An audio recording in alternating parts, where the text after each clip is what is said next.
안녕하세요. 지난 시간에 이어 대한민국 최고의 강연 최강 1교시에서 강연을 맡은 역사학자 김대보입니다.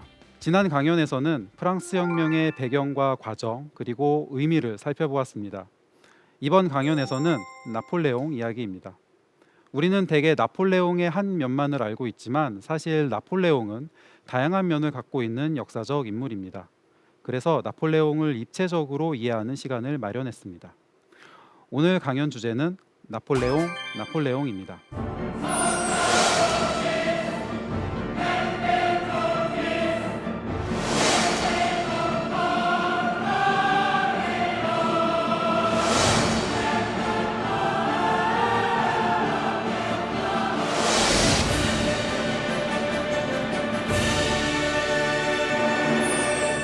나폴레옹이 이집트에서 고립된 상태에서 자신이 지휘하던 군대를 남겨두고 자기를 따르던 지휘관들 일부와 함께 프랑스로 상륙을 했을 때 프랑스의 정국은 매우 어수선했습니다. 당시 총재 정부의 4인 총재 중 한 명이었던 엠마누엘 조셉 시에스는 자신이 원하는 대로 헌법을 개정하고 싶어 했습니다. 사실 이 시에스라는 사람은 1789년 1월에 제3신분이란 무엇인가를 써서 엄청난 인기를 얻게 되었고 그 인기를 토대로 해서 총신분의 대표로 선출된 사람이었습니다. 물론 공포정 당시에는 죽은 듯 숨어 지냈지만 테르미도르 반동 이후에 다시 정치의 전면에 등장했고 계속 권력의 주변에 맴돌던 사람이었습니다. 이러한 CAS는 1795년에 정해진 헌법이 매년 의회 대표의 3분의 1을 다시 선출을 해야 한다는 규정 때문에 정치적 혼란이 가중된다고 생각을 했습니다. 그래서 CS는 헌법 개정을 통해서 이러한 정치적 혼란을 최소화해야 한다고 생각했습니다. 그런데 당시 규정상 헌법을 개정하기 위해서는 여러 가지 절차를 거쳐야 했고 그래서 이 헌법을 개정하기까지 9년 이상의 시간이 소요가 될 예정이었습니다. 그래서 CS는 쿠데타라는 특단의 조치를 내리기로 결정을 했습니다. 그래서 CS는 이제 이집트에서 돌아온 나폴레옹 보나파르트에게 접근을 해서 쿠데타를 하자고 제안을 합니다. 사실 이때 CS에게 나폴레옹은 정말로 적임자였습니다. 일단 나폴레옹은 과거의 자코뱅들과 연결되었던 전력이 있기 때문에 당시 CS가 헌법을 개정하거나 또는 권력을 잡기 위해서 넘어야 했던 장애물이 바로 자코뱅들이었는데 이 자코뱅들의 눈을 속이기에 안성맞춤이었습니다. 그리고 나폴레옹은 이미 이탈리아 원정에서의 승리를 바탕으로 프랑스 내에서 큰 명성을 가지고 있었고 또 나폴레옹 스스로도 큰 야심을 가지고 있는 사람이었습니다. 결국 나폴레옹은 CS의 제안에 따라서 쿠데타에 가담을 하게 됩니다. 사실 이때 CS의 생각은 나폴레옹을 자기가 충분히 통제할 수 있겠다라는 그런 마음을 가지고 있었습니다. 왜냐하면 CS는 이미 50줄에 접어든 사람이었고 그러면 나폴레옹은 아직 30밖에 안 된 젊은 장군이었습니다. 아무리 초고속 승진을 했다고 하더라도 아직 나이가 30밖에 안 됐죠. 그래서 정치적 경험으로 봤을 때 자신이 충분히 나폴레옹을 통제할 수 있다고 생각을 했던 것이었습니다. 나폴레옹과 CS는 은밀한 준비 끝에 1799년 11월 9일에 쿠데타를 거행하게 됩니다. 이것이 바로 브리메르 18일의 쿠데타입니다. CS와 나폴레옹은 먼저 총재 정부를 해체시켰고 그리고 바로 의회를 장악하기 위해서 의회로 발길을 돌리게 됩니다. 쿠데타를 시작한 바로 다음 날 나폴레옹은 500인 위원회로 향했습니다. 이 500인 의회에 들어간 나폴레옹에 대해서 많은 의원들이 저항을 하기 시작을 했습니다. 심지어는 어떤 사람은 나폴레옹의 멱살을 잡으면서 내쫓으려고까지도 했었고 몸싸움이 심하게 벌어지게 됩니다. 사실 나폴레옹이 이렇게 500인 의회에 자기 자의로 등장한 것은 사실 불법이었습니다. 왜냐하면 당시의 장군들은 의회의 소환 명령이 없이는 이 회의장에 절대로 들어올 수 없었기 때문입니다. 그래서 많은 의원들이 나폴레옹을 쫓아내기 위해서 그렇게 힘겨루기를 했던 것이었습니다. 간신히 이곳에서 몸을 피한 나폴레옹은 밖으로 나가서 다시 자신의 군대를 동원을 했습니다. 쿠데타를 시작한 다음 날 나폴레옹은 500인 의회를 무력으로 장악을 했습니다. 그리고 나폴레옹과 CAS 그리고 로제 디코라는 사람과 함께 임시 집정관 정부를 구성을 하게 됩니다. 사실 이 집정관이라는 말은 이 로마 공화정 때 있었던 콘술 즉 집정관이라는 관직을 그대로 따온 말입니다. 흔히 국내에는 통영 정부라는 말로 많이 번역을 합니다. 근데 사실 이 관직 자체가 로마에서 그대로 따왔고 프랑스 혁명 당시에는 로마의 관직들을 가져온 부분들이 상당히 많았기 때문에 그래서 집정관으로 번역하는 것이 더 옳다고 저는 그렇게 생각을 하고 있습니다. 임시 집정관 정부가 수립된 직후 곧바로 정식 집정관 정부가 수립이 됩니다. 이 정식 집정관 정부에서 CAS는 자신의 자리가 없어진 것을 확인을 하게 됩니다. 처음엔 아까도 말씀드렸지만 나폴레옹을 자신이 충분히 정치적으로 통제할 수 있다고 생각을 했지만 그의 생각이 빗나간 것이었습니다. 나폴레옹은 이렇게 CS를 몰아내고 새로운 두 사람과 함께 정식 집정관 정부를 구성을 하게 됩니다. 그리고 이제 나폴레옹은 권력의 중심에 서게 됩니다. 이제 권력의 중심에 선 나폴레옹은 이러한 연설을 하게 됩니다. 헌법은 대의제 정부의 진정한 원칙 그리고 소유, 평등, 자유라는 신성한 권리를 기초로 두고 있다. 헌법이 확립한 권력은 안정적이고 강력할 것이다.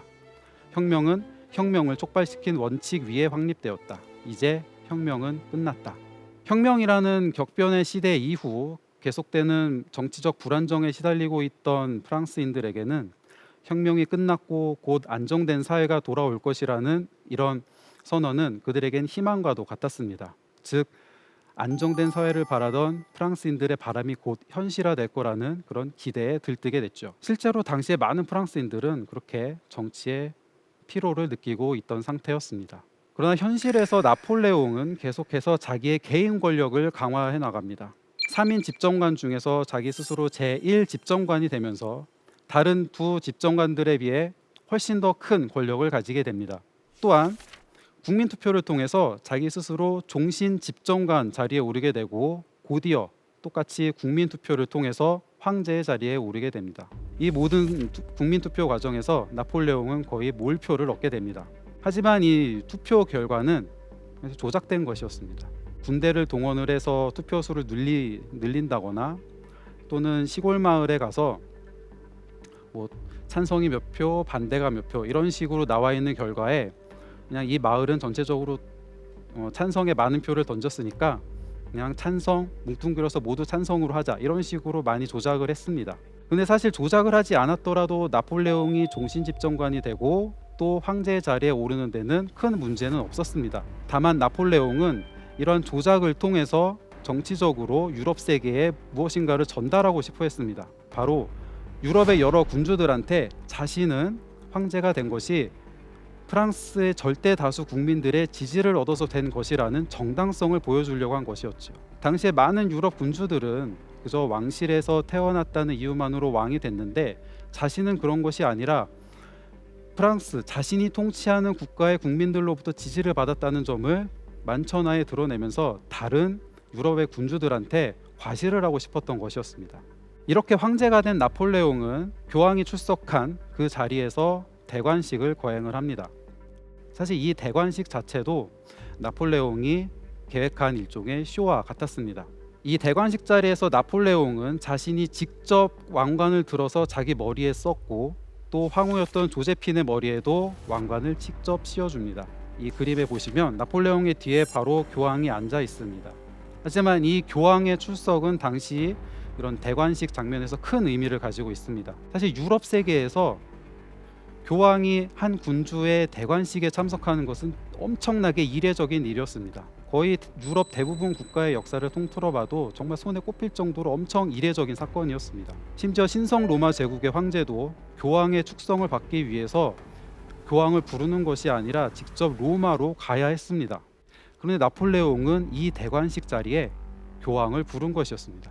사실 과거에 모든 프랑스 왕들은 랭스라는 곳에서 랭스 대주교의 축성을 받았습니다. 하지만 나폴레옹은 이런 전통을 깨버린 것이었죠. 사실 나폴레옹이 교황을 초대를 해서 대관식 자리에 앉혀놓은 이유는 다른 유럽의 모든 군주들이 부재한 상황에서도 이 기독교 세계의 수장인 교황이 이 자리에 출석함으로써 그 모든 상황을 다 상쇄시킬 수 있었기 때문입니다. 유럽의 모든 군주들의 부재 상황을 그대로 교황이 모두 다 해결할 수가 있었던 것이었죠. 이렇게 해서 나폴레옹은 교황이라는 상징적인 권력을 등에 업게 됩니다. 그렇다면 나폴레옹은 왕정을 폐지한 이 프랑스라는 나라에서 왜 황제 자리에 오르기로 결심을 했을까요?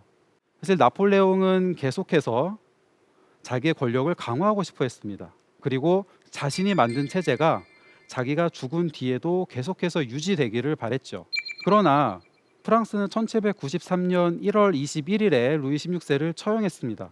즉 나폴레옹이 황제 자리에 오른 그 해가 1804년이었기 때문에 왕정을 타도하고 국왕을 처형시킨 지 11년밖에 지나지 않은 상황이었죠. 그렇다면 당시의 프랑스 사람들은 군주제가 회복이 된다는 거, 여기에 대해서 반감을 가질 수밖에 없었습니다. 그 누구도 반기지 않았겠죠. 그래서 나폴레옹은 이때 한 가지 음모를 이용합니다. 바로 영국에 있던 프랑스 출신의 왕당파 인사가 나폴레옹 자신을 납치하고 살해한 뒤에 부르봉 왕가의 한 사람을 왕위에 앉히려고 하고 있다는 음모를 이용하게 되는 것입니다.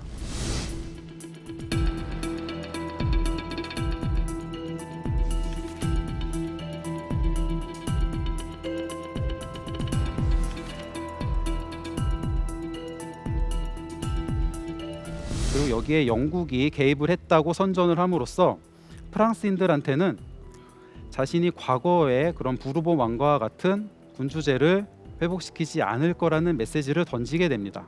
그러면서 이제 나폴레옹을 중심으로 프랑스인들이 뭉치게 되는 것이죠.